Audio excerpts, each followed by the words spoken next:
Hello and welcome to Mabinda TV.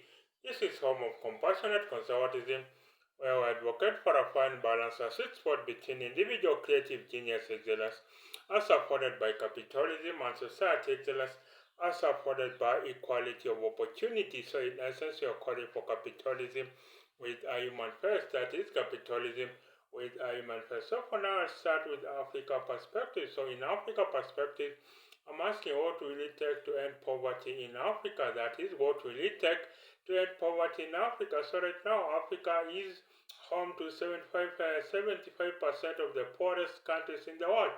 And in Africa, I think poverty in Africa is so endemic. And I think Africa, someone has said that Africa is the sick child of the world, basically because of the endemic poverty in Africa. So what will it take to end endemic poverty in Africa? The deep-rooted poverty in Africa, I think, is has to point.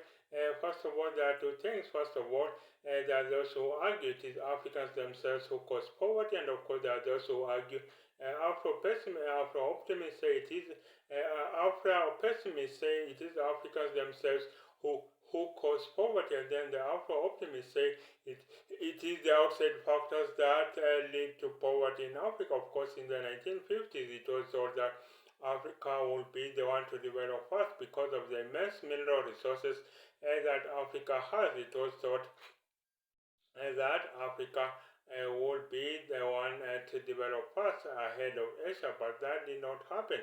It is Asia that developed first, and Africa was thought to develop first because of the immense mineral resources it has. Africa has immense mineral resources. A country such as DR Congo, it has been estimated, according to the CIA fact book, a country such as DR Congo has a mineral potential of $30 trillion. So you can imagine a country such as DR Congo has a mineral potential of about $30 trillion. So that will make it the richest country in the world. That is basically richer than the United States. I think the United States is about a $20 trillion economy. I think the European Union is about $15 trillion, and I think China is about $10 trillion. So $17 trillion. So if DR Congo alone is worth $30 trillion, then how rich is Africa? That's the question we always need to be asking. But that will not happen if Africa continues to sell its raw mineral resources. Africa has to value add. It has to add value to its resources. Convert titanium to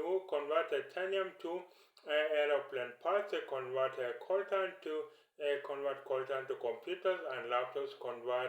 Uranium to nuclear power, convert gold and diamonds to jewelry, convert cocoa to chocolate, convert coffee to coffee drinking chains. Africa has to value add. I think it has been estimated that when coffee from Uganda is exported to Italy, it creates 13 times more jobs in Italy than it does in Uganda. So you can imagine that cotton from Uganda creates 13 times more jobs in Italy than it does in Uganda. So Africa has to value add.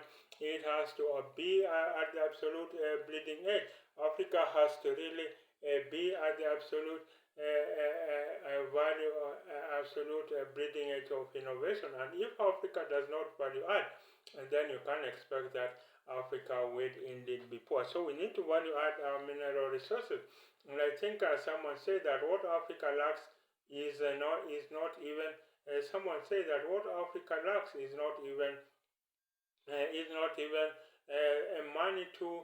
money for technical projects. What it lacks is technical skills to be able to take advantage of its immense mineral resources. I can guarantee you, if DR Congo alone is worth $30 trillion, then Africa could be worth $150 trillion.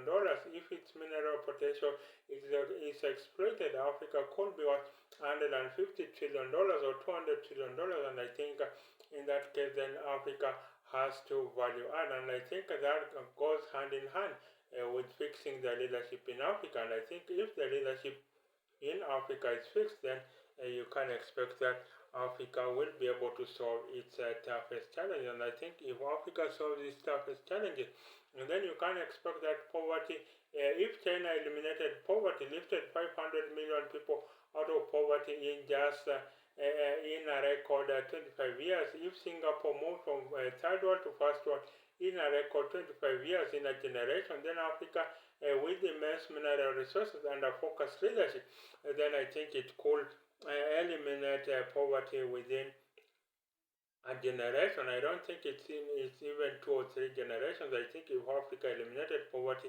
if Africa had a focused leadership and had better terms of trade and value added its mineral resources, then it would be able to eliminate poverty in a record 25 years.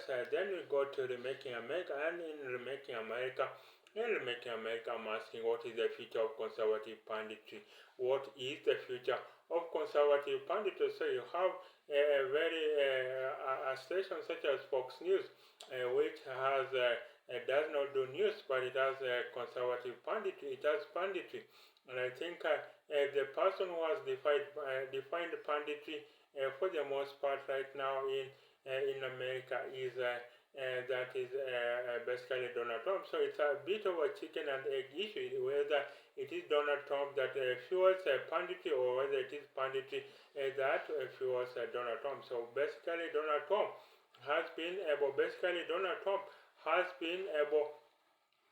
to fuel conservative punditry. So what fuels conservative punditry in America? I think what America needs, what conservative pundits need to do, I think they need to set the stage for the conservative pundits, they need to set the stage maybe to tackle the deepest issues that America faces. So what do you think is the future of conservative punditry, especially after the exit of the former Fox News host Tucker Carlson? So I think pundits are opinion makers. They take over from where news left. So news is about facts. You report the facts, but then an opinion maker digests those facts, then infuses their own viewpoint, and then they present you with an opinion. And I think it's good for America to have both. But I think for stations such as Fox News, and then I think for them it's about opinion making. And then I will move over to ideas. So what is the future of adult learning? So you have schools such as the Columbia School of General Studies, which admit non-traditional students. You have schools such as Yale Eddie Whitney program, which admits just about 5 or 10 students per year. And then you have the Brown University RUE program, which admits another non-traditional students, students that have had significant breaks in their careers, students that basically non-traditional students. So you have the Columbia School of General Studies. So it basically caters to students that did not have a traditional career. So students that had a break in their career. So basically this is the Columbia School of General Studies. So is that going to be the future of adult learning? I think today learning the 4-year degree, I think someday will go the dinosaurs way. And I think in disciplines such as computer science, basically the knowledge that you acquire in class becomes absolute as soon as you finish that class, because the field is evolving so fast. And I think then the future of adult learning is about continuous learning. And I think this will be the future of work, basically the 4-year degree. And I think you have analysts, you have pundits such as Condoleezza Rice saying we should move towards skills-based hiring, and not just hiring because you have a fancy degree. So that you can expect that now learning will be lifelong. I think in the age of where we are going to, in the age of this robotics age, in this artificial intelligence, there will be, of course, there's a fear that machines will replace humans, but I think really what we anticipate is basically learning will be lifelong. Others will be displaced from your job. Of course, there are some who say that robots will displace us, that basically we are going to be displaced by robots. But I think in every circle there has been fears such as those. But I think what will happen is that there will be jobs that will be killed. Of course, I think especially routine jobs such as jobs in a restaurant or farm jobs will be killed. A lot of physical jobs jobs that are manual, that are routine in nature will be killed, but so too will be jobs that, for instance, will require the programming of these robots or programming of these artificial intelligence machines. And I think very millions of jobs will be killed, maybe hundreds of millions of jobs, but so too will millions of jobs be created. So in that case, it will be about learning new skills, and I think people will continue learning. I think the universities today don't want to.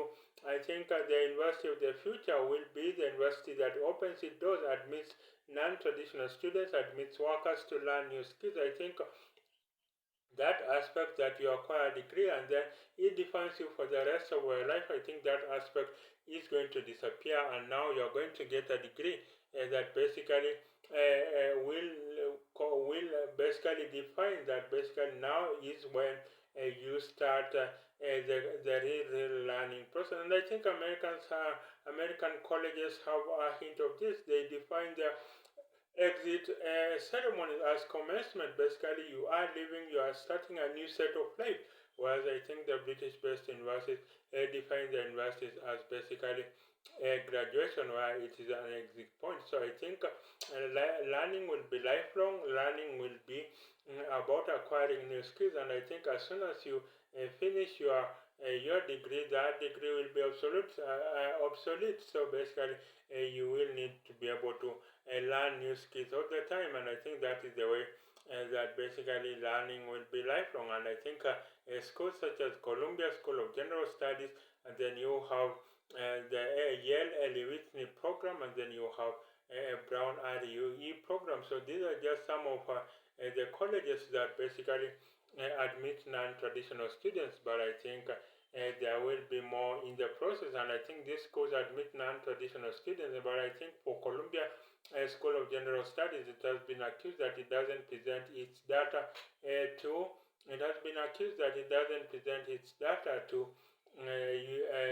university ranking bodies, college ranking bodies. They say some say that basically the curriculum for the Columbia School of General Studies, the adult learning program, is not as rigorous as the ones for Columbia College, where it admits students straight from high school. So you can imagine.